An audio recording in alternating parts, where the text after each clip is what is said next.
एकजना चामलमा बिकेका पास्टरले सची प्रथा गलत हो, यो नारीमाथि हिंसा भयो भनेर भन्छ के। उसलाई चामलमा बिकेकालाई इतिहास भन्ने कुरो होइन थाहा छैन के।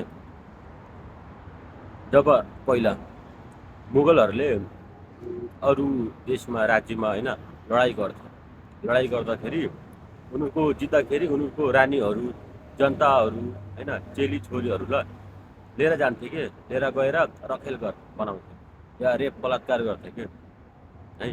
यो कुरा थाहा छैन।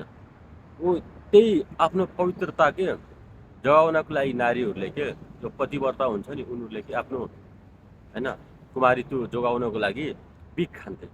बिख खाँदाखेरि नै उनीहरूको लाससँग गलत काम गर्थे के।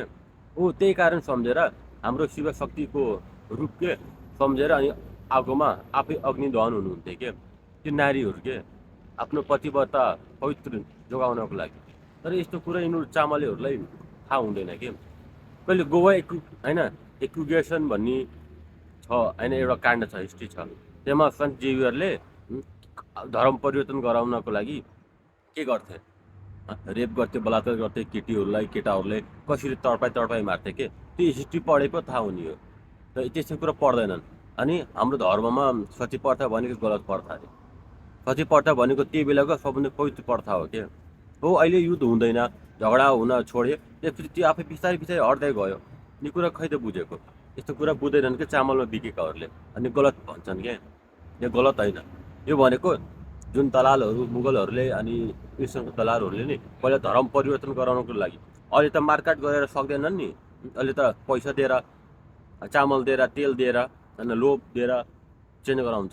पहिला त त्यस्तो थिएन। पहिला त तलवार हुन्छ नि घाँटीमा राखेर काटिदिन्थे चेन्ज गरेन भने के। गोवा एक्युगेसन होइन अनि मुगलको हिस्ट्री पढ्यो भने थाहा हुन्छ त। यस्तो कुरा पढ्दैन अनि डाइरेक्ट हाम्रो धर्मलाई सती प्रथा भनेको गलत प्रथा अरे, नारीमा हिंसा अरे।